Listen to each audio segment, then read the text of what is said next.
தவிக தலைவர் விஜய் மீது வழக்கு பதிவு செய்ய கோரி சென்னை மாநகர காவல் ஆணையரிடம் மனு அளித்திருக்கிறார். அக்கட்சியிலிருந்து சமீபத்தில் விலகிய ரஞ்சனா நாச்சியார். அவர் தற்போது செய்தியாளர்கள் மத்தியில் பேசி வருகிறார். காட்சிகளை பார்க்கலாம். எந்தவித ஒரு பயமும் இல்லாமல் விஜய் அவர்களோட போட்டோவோட அந்த கட்சி கொடியோட எல்லாரும் பண்றவங்க எல்லாருமே விஜய் அவர்களோட போட்டோ இல்ல அந்த கட்சிக்கான சிம்பல் ஏதோ ஒரு இது கூட இல்லாம அவங்க கிடையாது. எல்லா கம்ப்ளைண்ட்லயுமே பாத்தீங்கன்னா அவங்க எல்லாருமே விஜயோட போட்டோஸ் வச்சிருக்காங்க, அவங்க கட்சிக்கான சிம்பல் வச்சிருக்காங்க. இது எல்லாத்தையுமே நான் காட்டுறேன். இவங்கெல்லாம் கட்சியோட பிளாக வச்சே பண்றாங்க. இந்த மாதிரி பர்சன்ஸை யாருமே இது வரைக்கும் கண்டிச்சு கட்சியோட நிர்வாகிகள் இல்ல டிவிகேவோட சீஃப் விஜய் அவர்கள் கண்டிச்சோ கண்டனம் தெரிவிச்சோ இல்ல பார்ட்டிக்கும் இவங்களுக்கும் சம்பந்தம் இல்லைன்னோ எந்தவித கம்ப்ளைண்ட்டும் இது வரைக்கும் ரைஸ் பண்ணல. தாவைக்கல்ல வெளியே வர்ற பெண்கள் அப்படின்னு சொன்னாலே அபியூஸ் பண்ணணும்ன்றது ஒரு கலாச்சாரமா வச்சு ஒவ்வொரு பெண்களா இதுக்கு முன்னாடி கட்சியை விட்டு வெளியே வந்த பெண்கள் ஆகட்டும் இல்ல இந்த கட்சிக்கு ஆப்போசிட்டா ஏதாவது கருத்து சொல்ற பெண்கள் ஆகட்டும் எல்லாரையுமே வேற வேற விதமாக ஆபாசமாகவும் அவங்க மேல வேற ஒரு அக்யூசேஷன்ஸ் கேரக்டர் அசாசினேஷன்ஸ் இந்த மாதிரி எல்லாம் பண்ணி அவங்கள முடக்கணும்.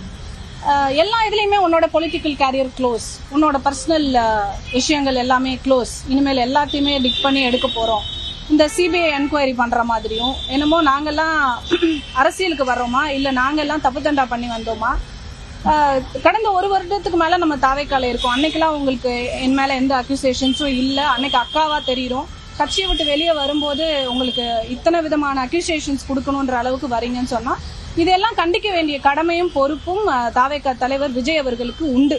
தார்மீக பொறுப்பு அவர் ஏற்கணும். இந்த அக்கௌண்டபிலிட்டி அவர் எடுத்துக்கலனா அந்த லீடர்ஷிப் குவாலிட்டியே அந்த லீடர்ஷிப்ன்ற பேருக்கே ஒரு பெரிய கொஸ்டின் மார்க் இருக்கு. ஸோ இதை அவர் கண்டிக்கணும். அட்லீஸ்ட் நீங்க கண்டிச்சு ஒரு வீடியோவோ ஆடியோவோ ஆர் ஒரு லெட்டர் ஆகுது இதை நான் டினை பண்றேன், இது என்னோட பார்ட்டி பீப்புள் கிடையாது. இல்ல இந்த மாதிரி பண்றவங்கள நான் இவர் எப்பவுமே சொல்லுவாரு மரத்து மேல ஏறாதீங்க இறங்குனாதான் முத்தம் கொடுப்பேன்னு. அந்த மாதிரி நீங்க இதெல்லாம் பண்ணாதீங்க, உங்க எல்லாருக்கும் முத்தம் கொடுப்பேன்னு கூட ஒரு அறிக்கை கொடுக்கலாம்.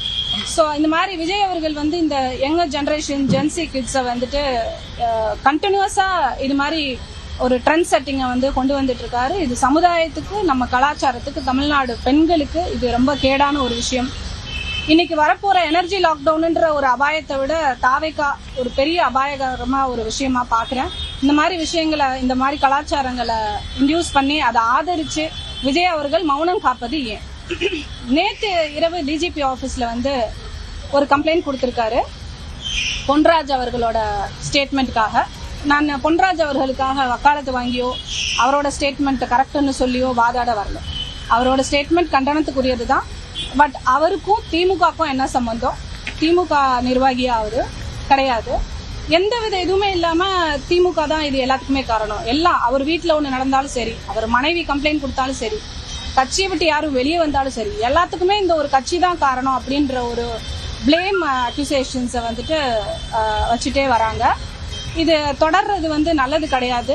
இதை சட்ட ரீதியா சட்டத்தையும் நீதித்துறையும் மதித்து இதை கம்ப்ளைண்டா கொடுக்குறோம். ஏன்னா இதெல்லாம் நம்ம போய் கரெக்ட் பண்ற இடத்துல நம்ம இல்லை. ஸோ சட்டம் தன் கடமையை செய்யும். நீதித்துறையை நம்பி தான் இந்த கம்ப்ளைண்ட்டை கொடுத்துருக்கோம்.